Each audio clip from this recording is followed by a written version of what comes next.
आपल्या सर्वांच्या हृदयस्थ वसणाऱ्या आत्मारामास साष्टांग प्रणिपात करून गोस्वामी तुलसीदास रचित श्री रामचरितमानस या ग्रंथातील जो तृतीय सोपान अरण्यकांड याचं आपण चिंतन करत आहोत.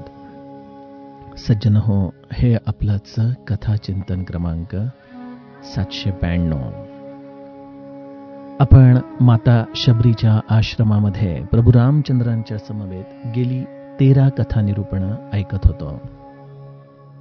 प्रभू रामचंद्रांनी माता शबरीच्या आश्रमामध्ये प्रवेश केला. माता शबरीला आपल्या हृदयामध्ये गुरूंनी दिलेल्या वचनांचं स्मरण झालं की शबरी, तू याच आश्रमामध्ये वाट पाहत राहा. एक ना एक दिवस प्रभू रामचंद्र निश्चितपणे येतील. ते वचन आज सत्य झालं. माता शबरीने प्रभू रामचंद्रांच्या रूपाला पाहिलं. त्यांच्या चरणी वारंवार तिने नमस्कार केला. त्यांना बसायला सुंदर आसन दिलं. त्यांचं पूजन केलं. प्रभू रामचंद्रांशी माता शबरीने संवाद केला. आपली अंतरस्थिती त्यांच्यासमोर विदित केली की मी अत्यंत अधम आहे, त्यातही स्त्री आणि मंदबुद्धी. मी आपली स्तुती कशी करू प्रभू? भगवंताने माता शबरीला एकच आपल्या मधलं नातं सांगितलं की मानहू एक भगती कर नाता.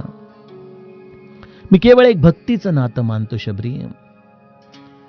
अशी ही भक्ती माझ्याशी जीवाने कशी प्रस्थापित करावी, या भक्तीच्या मागं दडलेलं हे अत्यंत गुह्यतम असं शास्त्र मी तुला सांगतो. तू ते मनापासून श्रवण कर आणि आपल्या हृदयी दृढ धरून ठेव. अशा पद्धतीने प्रभू रामचंद्रांनी या भक्तिशास्त्राचे 9 प्रकार अत्यंत विस्तारपूर्वक माता शबरीला सांगितले. यापैकी एक जरी भक्ती कोणाच्या हृदयामध्ये दृढतेने प्रगटली तरी देखील मी त्याला वश होऊन राहतो. आणि तू तर सर्व प्रकाराने सर्व भक्तींमध्ये अत्यंत प्रवीण आहेस. त्यामुळे शबरी, तुला ती गती प्राप्त होईल जी योगियांना देखील अत्यंत दुर्लभ आहे. प्रभू रामचंद्रांनी माता शबरीला आपल्या पुढील लीला चरित्रामधला मार्ग विचारला. माता शबरीने पंपा सरोवर आणि सुग्रीवाची खुणगाठ प्रभू रामचंद्रांना सांगितली आणि तत्पश्चात योगाग्नीने आपला देह भस्म करून ती प्रभू रामचंद्रांच्या निजधामामध्ये स्थिरावली. इथपर्यंतचा सज्जनो आपण कथाभाग गेल्या काही कथा विभागांमधून ऐकला. आणि आता प्रभू रामचंद्र आणखीन निबिड अशा अरण्यामध्ये प्रवेश करणार आहेत. त्याचं गायन गोस्वामीजी आजच्या चौपायांमधून करू लागतात. चले राम त्यागा बनसो, अतुलित बल नर के हरिदो. बिरहीव प्रभु करत विषादा, कहत कथानेक संवादा. लक्ष्मण देखु बिपिन कई शोभा, देखत के ही कर मन मही क्षोभा. नारी सहित सब खग मृग वृंदा, मानहु मोरी करत हहि निंदा. हम ही देखी मृग निकर पराही, मृगी कहि तुम कह भय नाही. तुम आनंद करहु मृग जाए, कंचन मृग खोजन है आए. संगलाई करिनी करिलेही, मानहु मोहि सिखावनु देही. शास्त्र सुचिंतित पुनि पुनि देखिय, भूप सुसेवित बस नहीं लेखिय. राखिय नारी जदपि उरमाही, जुबती शास्त्र नृपति बसनाही, देखहु तात बसंत सुहावा, प्रियाहीन मुहि भय उपजावा। बिरह बिकल बलहीन मुहि, जानिसि निपट अकेल, सहित बिपिन मधुकर खग, मदन कीन बग मेल। देखि गयउ भ्राता सहित, तासु दूत सुनि बात, डेरा कीनेहु मनहु तब, कटकु हटकी मन जात। सियावर रामचंद्र प्रिय हो।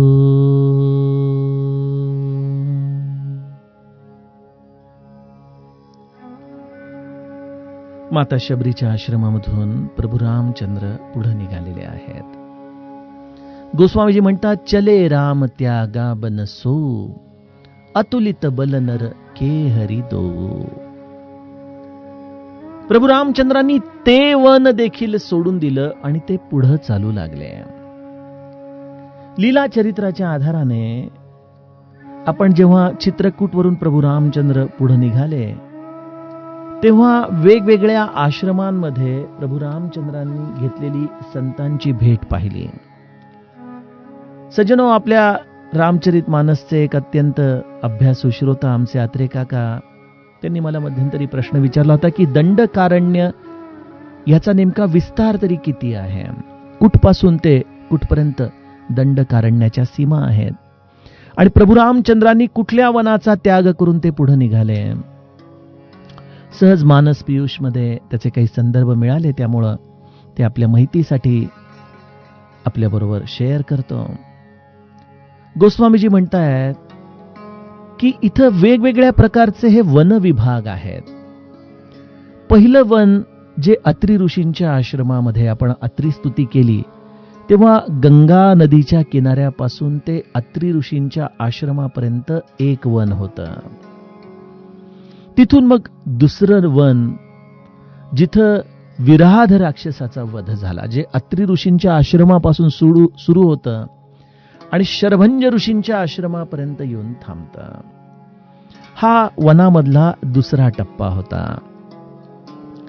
शरभंज ऋषींच्या आश्रमापासून मग प्रभू रामचंद्रांचा हा तिसरा वनाचा टप्पा सुरू होतो, ज्यामध्ये सुतीक्ष्णाची भेट होते, जिथं या दंडकारण्यामध्ये प्रभू रामचंद्रांचा प्रवेश होतो.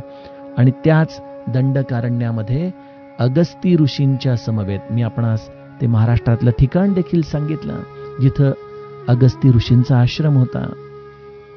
तर हा वनामधला तिसरा टप्पा होता. चौथा टप्पा जो प्रभू रामचंद्रांनी या दंडक वनामध्ये आणि त्यातही विशेषत्वाने पंचवटी क्षेत्रामध्ये व्यतीत केला, तो या दंडक वनामधलं ज्याचं हृदय म्हणता येईल असं हे पंचवटी क्षेत्र, हा वनाचा चौथा टप्पा. आणि त्यानंतर जेव्हा सीताजींचं अपहरण झालं, तत्पश्चात प्रभू रामचंद्र दक्षिणेच्या दिशेने जाऊ लागले, जो आपला आजच्या काळातला कर्नाटक आंध्र प्रदेशच्या सीमारेषेवरचा वनविभाग आहे. त्या वनविभागामध्ये या मातंग ऋषींचं वन या नावाने जे ओळखलं जातं, त्यामध्ये शबरीचं आश्रम. आणि आता मातंग ऋषींच्या आश्रमापासून देखील प्रभू रामचंद्र पुढे निघाले आहेत, ते या पंपा सरोवराच्या दिशेने, म्हणजे आणखीन किष्किंधेच्या दिशेने या वनाचा प्रवास. त्यामुळं असे हे वनाचे वेगवेगळे टप्पे, त्यामध्ये हा महाराष्ट्र आणि नाशिक प्रांत दक्षिणेपर्यंत काही अंतरापर्यंत त्याला दंडकवन असं आपण संबोधित करतो. अशा या वनांमधून प्रभू रामचंद्र एक एक वनाचा त्याग करत पुढे पुढे चाललेले आहेत. चले राम त्यागा बनसो, अतुलित बल नर के हरी दो. आता या लीला चरित्राच्या आधाराने जरी आपण बघितलं तर या अशा निबिड वनामध्ये केवळ धनुष्य बाणाच्या समवेत आपल्या धाकट्या भावाबरोबर प्रवेश करणं यासाठी अतुलित बळ पाहिजे. अहो, आपल्या घरामध्ये जुन्या काळी जर अंधार असेल तर एका खोलीमधून दुसऱ्या खोलीमध्ये जाताना देखील मनुष्य घाबरायचा. मला आठवतं, माझं लहानपण मुलुंडला गेलं सरकारी क्वार्टर्समध्ये, आणि तिथं विशेष मेंटेनन्स नसायचा. आम्ही 4थ्या मजल्यावरती राहायचो. लहान होतो मी. आणि मग संध्याकाळी काहीतरी कामासाठी आई खाली पाठवायची, जा दळण घेऊन ये, अजून एखादी वस्तू घेऊन ये. आणि येताना मनामध्ये एकच भीती असायची की आता 4थ्या मजल्यापर्यंत जाऊस तर जिन्यामध्ये लाईट नसणार. आणि त्यामुळं अक्षरशः जीव मुठीत घेऊन त्या जिन्यावरच्या पायऱ्या धापा टाकत वरती चढत जायचो. लहानपणाचे हे असे प्रसंग कुठेतरी हृदयामध्ये घर करून असतात आपल्या. प्रभू रामचंद्र देखील काही फार वयाने मोठे नाहीयेत, 20-25 वर्षाचं वय असेल. आणि अशा या वनामध्ये हे 2 बंधू ही नरलीला करत या हिंस्र पशुपक्ष्यांमध्ये, या असलेल्या राक्षसांच्या निबिड अरण्यात, सीताजींच्या विरहामुळे विकल झालेल्या मनस्थितीत एक एक वनामध्ये आत प्रवेश करतायत. अतुलित बल नर के हरिदो. मला वाटतं परमार्थ हे सर्व निर्भयतेचं शास्त्र आहे. तुम्हाला आपल्या अंतरंगामधल्या भीतीचं संपूर्णपणे उच्चाटन करता यायला हवं. ज्याप्रमाणे मी माझ्या लहानपणीचं आपल्याला उदाहरण दिलं, त्याचप्रमाणे आपण श्री महाराजांच्या लहानपणीची जर उदाहरणं बघितली तर आपल्याला कळतं की जीव आणि शिवामध्ये फरक काय आहे. बघा, श्री महाराज लहानपणी घरामध्ये एक दिवशी अचानक नाहीसे झाले. रात्री सगळीकडे गडबड सुरू झाली की महाराज घरात नाहीत, महाराज घरात नाहीत. वय वर्ष 6-7 वर्षाचं. कुठं असतील महाराज? गावाबाहेर नदीच्या किनाऱ्यावरती स्मशानामध्ये एका गुहेत जप करत मध्यरात्री बसले होते. महाराजांच्या आजोबांनी गणूला तेवढंच विचारलं, गणू, तुला भीती नाही वाटली का रे? भीती? कशाची भीती वाटायची? उलट त्या प्रसन्नतेमध्ये, त्या शांततेमध्ये तिथून उठूनच यावं असं वाटत नव्हतं. तीच अवस्था नैमिषारण्यासारख्या निबिड अरण्यामध्ये प्रवेश करताना श्री महाराजांची होती. त्यामुळे या सर्व सिद्ध पुरुषांना निर्भयता हा गुण जणू काही उपजतच त्यांच्यामध्ये होता.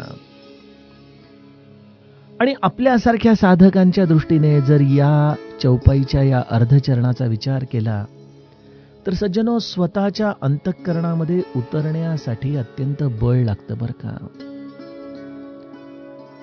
पूज्य बाबांचं मी त्या आनंद साधनामधलं वाक्य आपणास नेहमी सांगतो की पूज्य बाबा आपल्या नामस्मरणामध्ये आत उतरताना जेव्हा आपल्या स्वतःच्या वासनांचे डोंगर आपल्या हृदयामध्ये पाहायचे, तेव्हा ते म्हणायचे की या नामाच्या मशाली सकट मी उतरायचा प्रयत्न करायचो, परंतु भीतीने बाहेर फेकला जायचो.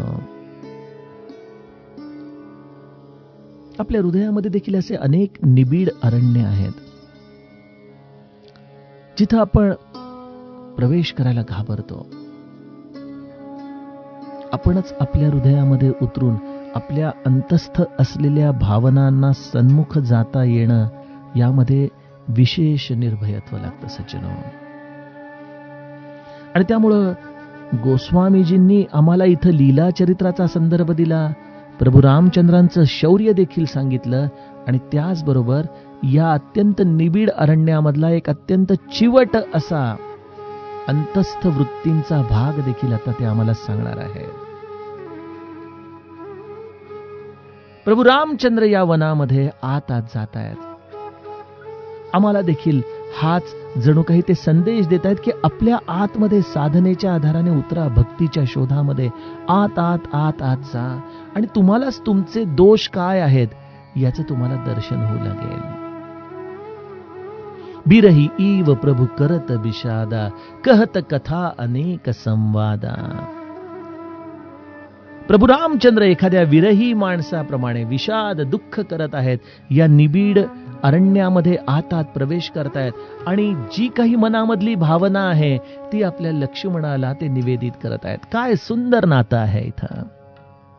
बघा, प्रभू रामचंद्र आणि लक्ष्मणाचा हा संवाद आपण अनेक ठिकाणी बघितला की हृदयामधल्या अनेक नाजूक भावना देखील प्रभू रामचंद्र लक्ष्मणाशी निसंकोचपणे कुठल्याही प्रकारचा आडपडदा न ठेवता संवाद करू शकतात. उदाहरण द्यायचं झालं तर पुष्पवाटिकेमध्ये जेव्हा सीताजींचं प्रथम दर्शन प्रभू रामचंद्रांना होतंय, त्यावेळेला आपल्या हृदयामध्ये सीताजींच्या या दर्शनाने निर्माण झालेली एक अवस्था प्रभू रामचंद्र लक्ष्मणाला सांगतायत. त्या रात्री संध्यावंदन करत असताना पूर्ण उमललेला तो चंद्रमा पाहून सीताजींचं स्मरण झालेले प्रभू रामचंद्र लक्ष्मणाला सीताजींचं मुख आणि चंद्रमा यांची तुलना निसंकोचपणे सांगतायत. आणि आता या टप्प्यावरती देखील आपण बघतोय की हृदयामध्ये सीताजींच्या विरहामुळं निर्माण होणाऱ्या या भावना प्रभू रामचंद्र लक्ष्मणाच्या जवळ व्यक्त करतायत. सज्जनो, जीवनामध्ये एक असा कान असलाच पाहिजे प्रत्येकाजवळ, ज्याच्या पाशी आपल्याला अत्यंत मनमोकळेपणाने कुठल्याही प्रकारचा संकोच न करता आपल्या भावना व्यक्त करता येतील. ही जीवनाची एक खरी खूप मोठी पुंजी आहे. मग ते नातं कोणाचंही असो, मित्र असो, आपली पत्नी असो, आपला भाऊ बहीण, आपले आई वडील, आणि त्याही पेक्षा एक अत्यंत सुरक्षित कान आहे आणि तो म्हणजे आपल्या सद्गुरूंचा. ज्याप्रमाणे प्रभू रामचंद्रांनी सीताजींच्या बद्दल मनात निर्माण झालेलं प्रेम जसं विश्वामित्रांच्या जवळ येऊन विदित केलं आणि विश्वामित्रांनी देखील लगेच आशीर्वाद दिला की सुफल होई मनोरथ तुम्हारा, त्याप्रमाणे या दोघांचंही सुफल त्यांना प्राप्त हो, हा जसा गुरुने अंतःकरणातलं हे निवेदन ऐकून आशीर्वाद दिला, त्याप्रमाणे सज्जनो आपल्या जीवनामध्ये देखील आपल्या गुरुशी आपण संवाद करा. एक असा कान आपल्या जीवनामध्ये तयार ठेवा की ज्याच्याशी अत्यंत निसंकोचपणे आपल्याला आपल्या मनातली सर्व घुसमट म्हणा किंवा आनंद म्हणा हा सांगता येऊ शकेल. इथं प्रभू रामचंद्र प्रत्यक्ष परमात्मा आहे, ज्यांनी काही काळापूर्वी रामगीता लक्ष्मणाला सांगितली. ज्या रामगीतेच्या आधाराने कुठल्याही प्रकारचं हर्ष, कुठल्याही प्रकारचं दैन्य आपण आपल्या जीवनात ठेवू नये, हे प्रभू रामचंद्रांनी या भक्तीचं रहस्य लक्ष्मणाला सांगितलं. परंतु जेव्हा नरलीला आपण करत आहोत, जेव्हा मानव होऊन आपण जगत आहोत, तेव्हा या मानवी संवेदना देखील काय असतात याची अनुभूती प्रत्यक्ष तो निर्विकल्प परमात्मा देखील घेतोय. आणि ते आपल्या अंतरंगातला हा प्रत्येक भाव निसंकोचपणे लक्ष्मणाच्या जवळ सांगतायत. बघा, आपण कधी कधी स्वतःच अशा काही बंधनांमध्ये अडकून जातो की अरे मी तर ज्ञानी आहे, मी तर पंडित आहे, मला सगळं माहिती आहे, मग मला दुःख होतं हे जर मी बहुजनांमध्ये कोणाला सांगितलं तर मग माझं स्वतःच त्या अहमलाच कुठेतरी धक्का लागल्यासारखी आपली मानसिकता होऊन जाते. सज्जनो, आपण सर्वप्रथम मनुष्य होऊन जगायला शिकूत, मग पुढचं आपल्या या उपाध्यांचा विचार करूत बरं का. आज या सर्व प्रकारचे रोग हे स्वाभाविकपणे आम्हाला मानसिकतेमधूनच निर्माण होतात. मग ते ब्लड प्रेशर असो, डायबेटीस असो किंवा आणखीन कुठले डिप्रेशन्स असो, हे सर्व मनाच्या कुठेतरी झालेल्या घुसमटीमधून निर्माण होतात. आणि त्यासाठी सख्यत्व हे अत्यंत गरजेचं आहे. मग ते नातं जीवनामध्ये लौकिक अर्थाने कुठलंही असो, परंतु ती मनाची मोकळीक, तो जसा आमच्या बॉयलरमध्ये प्रेशर रिलीफ वॉल असतो, ज्याप्रमाणे कुकरला जर शिट्टीच नसेल तर ते झाकण उडून पडेल, त्याप्रमाणे मनुष्याच्या हृदयामध्ये देखील अवस्था होते. त्याला कुठंतरी ती घुसमट मोकळी करण्याची संधी असावी लागते. आणि त्यामुळे हे परमतत्व, परब्रह्म स्वरूप असूनही ज्याची प्रत्यक्ष लक्ष्मणाने ओळख करून घेतली, खरदूषण युद्धामध्ये प्रभू रामचंद्रांचा प्रताप ज्याने आपल्या डोळ्यांनी पाहिला, तोच लक्ष्मण आपल्या या ज्येष्ठ बंधूंच्या मनामध्ये असलेली ही प्रत्येक संवेदना देखील किती शांतपणे ऐकतोय, किती शांतपणे समजून घेतोय. काय सांगतायत प्रभू रामचंद्र लक्ष्मणाला? लक्ष्मण देखु बिपिन कई शोभा, देखते केही कर मन नहीं क्षोभा, नारी सहित सब खग मृग बृंदा, मानहु मोरी करत ही निंदा. लक्ष्मणा, अरे बघ ना, अरे या वनाची शोभा तर पहा. या वनाला पाहिल्यानंतर कोणाचं मन क्षुब्ध होणार नाही रे. बघ हे पशु पक्षी बघ, या सर्व पक्ष्यांचे, या पशूंचे कळप तर बघ. सर्वजण आपापल्या पत्नीच्या समवेत आहेत. आणि ते जे हे चिवचिवाट करतायत ना, तुला असं वाटत असेल की ते परस्परांमध्ये संवाद करतात. नाही, मी जसा जसा यांच्या जवळून जातोय ते सर्व जण माझी निंदा करतायत बरं का लक्ष्मणा. सगळेजण मला म्हणतायत की अरे हा बघा, हा नर, हा मानव जातामधला पुरुष आपल्या स्त्रीला असं एकटं सोडून वनामध्ये एका हरणाच्या मागे धावला. असं आपल्या स्त्रीला एकटं कधी सोडावं वनामध्ये? त्याला एवढं कळालं नाही. लक्ष्मणा, हे सर्व पशु पक्षी माझे निंदा करतायत बर का.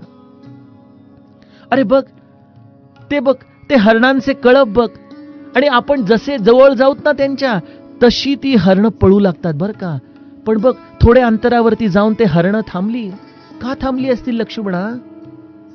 कारण त्या हरणांच्या ज्या पत्नी आहेत ना, हरिणी, त्या त्यांना, हरणांना म्हणतात, अहो घाबरू नका, पळू नका, तुम्ही साधारण हरिण आहात, तुमच्या मागे ते लागणार नाहीत. त्यांना केवळ सोन्याचं हरिणच आवडतं बरं का. ते या सोन्याच्या हरणाच्या मागच धावतात. त्यामुळे तुम्हाला यांच्यापासून भीती नाहीये. कसा चुकलो मी लक्ष्मणा? अरे सीतेने मला सांगितलं की मला हे कांचन मृग हवं, आणि मी देखील ते ऐकलं, आणि त्यासाठी माझी प्रियतम पत्नीला मी एकटं सोडलं आणि त्या सोन्याच्या हरणाच्या मागे धावलो. प्रभू रामचंद्र एका सामान्य मनुष्याची ही लीला आपल्या समोर ठेवतात. परंतु सज्जनो, सावधान,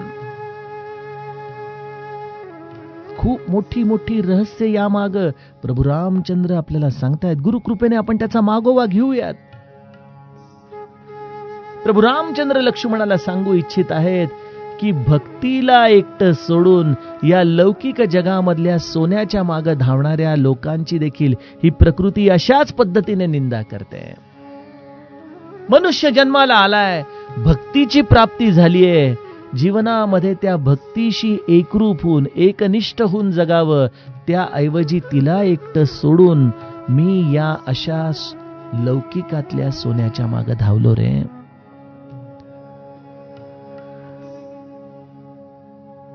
हे सगळे पशु पक्षी एकमेकांशी हेच बोलतायत की हा कसा अशा पद्धतीने रडतोय. पहिले तर एवढी मोठी चूक केली आणि आता अशा सामान्य पद्धतीने हा विरह करतो. संग लाई करिनी करी लेही, मानहु मोही सिखावनु देही. मला असं वाटतंय की याला शिकवण्याची गरज आहे. बघ हे हत्तींचे कळप बघ रे. हत्ती आपल्या हत्तीणींना कधीही एकटं सोडत नाहीत.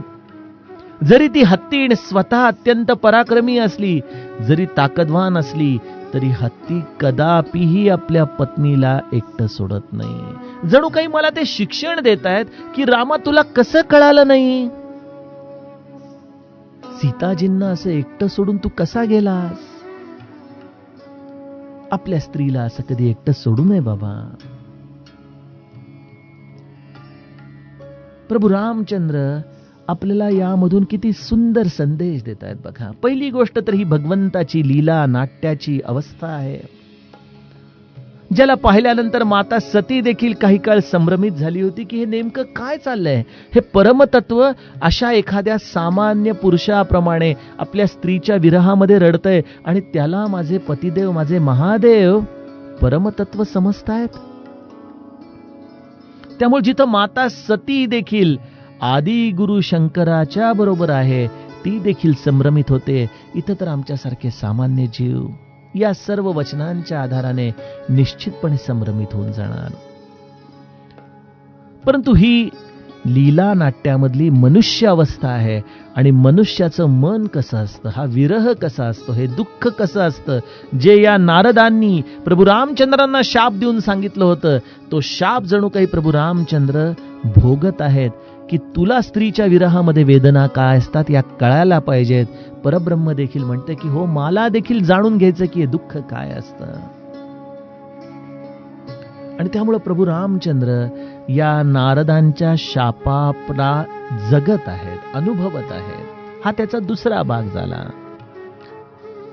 तिसरी गोष्ट की ज्या मनुष्याच्या अंतःकरणामध्ये जशा संवेदना आहेत, त्या संवेदना किती सहजपणे त्याने लक्ष्मणाच्या जवळ व्यक्त केल्या आहेत. ती मनुष्यत्वाची एक सुंदर अवस्था, ज्याचं मी मगाशी आपणास वर्णन करून सांगितलं की आपल्या हृदयामधली घुसमट, आपल्या मनातल्या भावना या आम्हाला मोकळेपणाने व्यक्त करणारे कान, हे आपण आपल्याजवळ कशा पद्धतीने ठेवावेत हे देखील आम्हाला प्रभू रामचंद्र सांगतायत. आता त्यामध्ये दडलेलं अध्यात्म ते काय आहे की आपण या एकेका अरण्याचा त्याग करत आणखीन निबिड अरण्यामध्ये चाललेलो आहोत.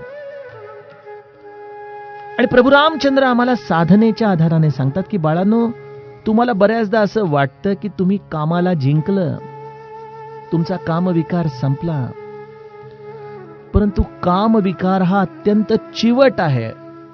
तो निबिड अरण्यामध्ये देखील साधकाला त्रास देतो बरं का.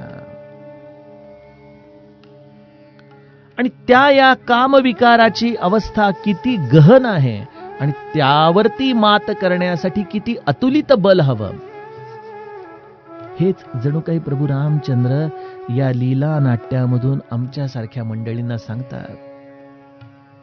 आम्हाला देखील अनेकदा वाटतं की आपण कामाला जिंकलं, ज्याप्रमाणे नारदांना वाटलं. इथं देवर्षी नारद देखील जिथं या अहममध्ये फसले की आपण कामदेवाला हरवलं, परंतु जेव्हा भगवंताने ती माया प्रबळ केली तेव्हा काय अवस्था झाली नारदांची. किती उतावीळ झाले ते त्या विवाहासाठी. त्यांना कशा पद्धतीने त्या रूपाची आसक्ती निर्माण झाली ते आपण सर्व नारद चरित्रामध्ये पाहिलं. तसं सज्जनो, जीवनामध्ये साधन करता करता एक टप्पा असा येतो की जिथं या कामविकाराची आणि तुमची गाठ पडते.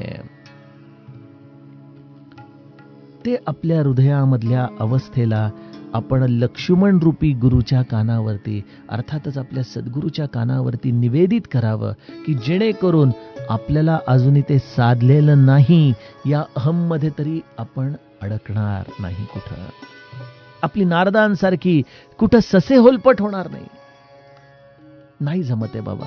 अजूनही तो विकार आहे माझ्यामध्ये, याची निदान आपण निवेदन गुरुचरणांशी द्यावं. हा त्याच्यामधला एक अत्यंत गुह्यतम भाग आहे, कारण आमच्याकडं या प्रभू रामचंद्रांसारखं अतुलित बळ नाही. आणि आणखीन एक महत्वाचा संदेश प्रभू रामचंद्र आम्हाला या वर्णनातून देतात की सगळ्या जगामध्ये मोठा गुरु कोण? ही प्रकृती या जगातला सगळ्यात मोठा गुरु आहे. हा निसर्ग या विश्वातला सगळ्यात मोठा चालता बोलता गुरु आहे. सज्जनो,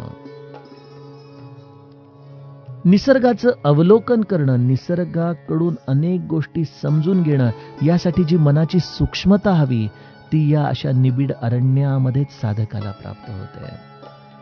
आणि मग समस्त चराचर त्याला जीवन जगण्याचे वेगवेगळी अंग जणू काही दाखवू लागतं. या सर्व पशुपक्ष्यांचे मेळे, या सर्व पशुपक्ष्यांचा चाललेला हा संवाद, यामधून प्रभू रामचंद्र आपण कशा पद्धतीने या प्रकृतीकडून अनंत गोष्टी शिकू शकतो याचं देखील आम्हाला एक सुंदर प्रशिक्षण देतात. बघा किती गोष्टी आहेत रामायणामध्ये, किती अंग आहेत, किती पद्धतीने विचार करता येऊ शकतो. मी तर फार माझ्या अल्पस्वल्प ज्ञानाच्या आधाराने हे रामायण सांगतो, परंतु जे रामायण जगतात, या रामायणाचे मर्मज्ञ आहेत, ते या एकेका चौपाईवरती कितीतरी पद्धतीने आपल्याला त्याचा विस्तार करून सांगू शकतात. सज्जनो,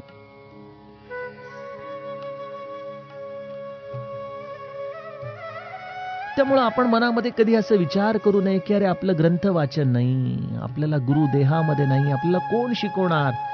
केवळ निसर्गाचं साक्षीत्वाने अवलोकन करा. तुम्हाला जीवनामध्ये अनंत प्रकारचे बोध हा निसर्ग देतो. सूर्याचा नियमितपणा तुम्ही शिका, मेघांच्या बरसण्याची करुणा तुम्ही शिका, फुलाच्या उमलण्याची निस्पृहता तुम्ही शिका. दुसऱ्यासाठी समर्पण होणाऱ्या फळाची अवस्था तुम्ही शिका. जीवनात इतरांसाठी घाव सहन करण्याची तितिक्षा तुम्ही पृथ्वीकडून शिका. सर्वांच्या रंगामध्ये मिसळून जाण्याची जलाची अवस्था तुम्ही शिका.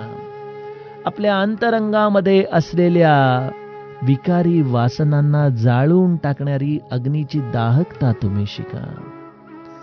इतरांचा प्राण होऊनही आपलं अस्तित्व न दाखवणारं हवा अर्थातच वायू होऊन तुम्ही जगायला शिका. किती अनंत गोष्टी आम्हाला हा निसर्ग शिकवतो.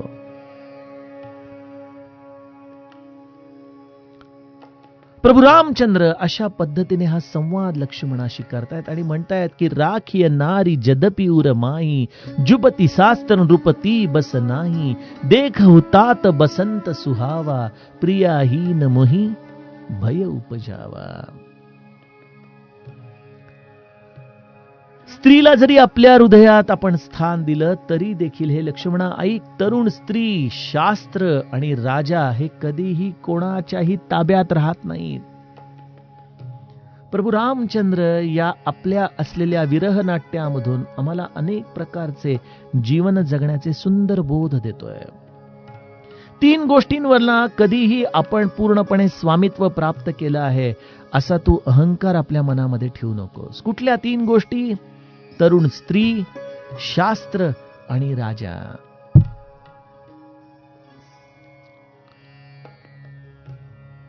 ज्याप्रमाणे स्त्रीचा विरह होताच मनुष्याच्या अंतःकरणामध्ये खऱ्या अर्थाने त्याला आतमध्ये होत असणारी घुसमट कळते. आपलीच स्त्री आहे असं समजून सर्व प्रकाराने जो तिला आपल्या जवळ राखू इच्छितो, परंतु तिचा एका रात्रीचा विरह देखील या तुलसीदासांना किती अनंत प्रकारच्या करामती करण्यासाठी भाग पाडू शकला याचं चरित्र आपण जाणताच.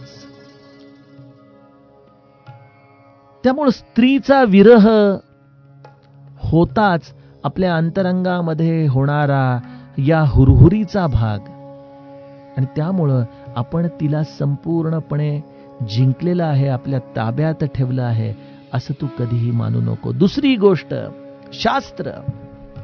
अनेकांची अनेक शास्त्र मुखोद्गत असतात, परंतु जसं दररोज आपलं घर साफ करावं लागतं, दररोज भांडी घासूनच स्वच्छ करावी लागतात, त्याप्रमाणे जर शास्त्रावरती दररोज आपली नजर फिरवली नाही, दररोज त्याला मुखोद्गत करताना त्यावरून आपण आपली दिनश्चर्या चालू केली नाही, तर आपल्याला माहिती आहे असं म्हणता म्हणता कधी शास्त्र विस्मरणामध्ये जातात हे आपल्यालाच कळत नाही. आपलं मध्यंतरी सुंदरकांडचे पाठ चालायचे तेव्हा मला एका साधकाचा फोन आला आणि ते म्हणाले की 15 वर्षापूर्वी सुंदरकांड अगदी शांतम शाश्वतम अप्रमेय पासून ते शेवटी अगदी इति श्री मद्रामचरित मानसे सकल कलिकलुष विध्वंसने पंचम सोपान सुंदरकांड समाप्त इथपर्यंत सर्व सुंदरकांड माझं मुखोद्गत होतं. एकदा म्हणायला सुरुवात केली की मी अगदी शेवटपर्यंत म्हणायचो. अर्थात मी तुम्हाला हे पहिलं आणि शेवटचं सांगतोय, त्यांनी मला काही हे सांगितलं नाही. मी म्हटलं अरे वा किती सुंदर, एखादा चौपाई एखादा दोहा जो आवडायचा तुम्हाला तो म्हणून दाखवा. अरे म्हणे आता काय लक्षात आहे? काही नाही, सगळं विसरून गेलो म्हणे. आपल्याकडे म्हणतात ना की पुढचं पाठ मागचं सपाट, त्याप्रमाणे शास्त्र जर आपल्या हृदयामध्ये आपण दररोज अभ्यास केला नाही तर ते देखील आपल्याला कधी फसवून जातील हे सांगता येऊ शकत नाही. आणि राजा, अर्थातच हे राजकारण ज्यामध्ये आपण बघतो की यूज अँड थ्रो ही पॉलिसीच आहे. अनेकांना वाटतं की आपण ते आपले राम, आपण त्यांचे हनुमान, हे सर्व झूट असतं. प्रत्येक गोष्टीचा तोपर्यंत वापर करायचा आणि तो वापर संपताच ती गोष्ट त्यागायची. हे देखील जसं राजकारणामध्ये चालतं, जिथं कधीही कुठलीही गोष्ट ही निश्चित नसते, त्यामध्ये कुठल्याही गोष्टीच्या निष्ठेची आपण खात्री देऊ शकत नाही. अशा या 3 गोष्टी, स्त्री, शास्त्र आणि राजा, यांना कधीही आपण पूर्णपणे ताब्यात ठेवला आहे असा तू मनामध्ये विचार करू नको. बघ, वसंत ऋतू हा खरं तर अत्यंत सुंदर ऋतू आहे, त्याने खरं तर आनंदच दिला पाहिजे, परंतु सीतेशिवाय हा वसंत ऋतू देखील मला कसा त्रास देतोय बघ. ही वसंत ऋतूची अवस्था नाही, हे सर्व काही या कामदेवाचं सैन्य माझ्यावरती हल्ला करतंय. लक्ष्मणा ऐक, बिरह बिकल बलहीन मोई, जानेसी निपट अकेल. मी हा असा सीतेच्या विरहामध्ये रडतोय आणि त्यामुळे जणू काही कामदेव दबा धरून बसलाय सैन्यासमवेत, की हा राम स्वतःला परमात्मा समजतो काय. आपण त्याला आणखीन त्रास देऊत असं म्हणून ते माझ्यावरती हल्ला करण्यासाठी अत्यंत उतावीळ झालेत. त्यासाठी त्यांनी हे वन, भ्रमर, हे पशु पक्षी, हे सर्व जणू काही सैन्यासारखं इथं घेऊन आलेलं आहे. जो हित रहे करत ते ही पीरा, उरग श्वास सम त्रिविध समीरा. सुंदरकांड. प्रभू रामचंद्र लक्ष्मणाला म्हणतात की कामदेव माझ्यावरती हल्ला करण्यासाठी अत्यंत आतुर आहे, परंतु जेव्हा तो बघतोय की माझ्या मागे माझा भाऊ उभा आहे, माझा स्थितप्रज्ञ भाऊ आहे, आणि हा माझा भाऊ आज माझा खरा आधार झालेला आहे, हे पाहून लक्ष्मणा तो तुझ्याकडे पाहून माझ्यावरती हल्ला करत नाहीये. काय प्रभू रामचंद्रांची ही सुंदर मनाची अवस्था ते व्यक्त करतायत लक्ष्मणाच्या समोर. सज्जनो, बोलायचं तर खूप आहे, परंतु हे घड्याळ अशा काही वेगाने पुढे जात असतं की आजच्या कथा विभागाला आपल्याला इथं विराम द्यायला हवा. आता आपण इथून पुढील कथाभाग उद्याच्या कथा चिंतनामध्ये बघूया. जानकी जीवन स्मरण. जय जय राम.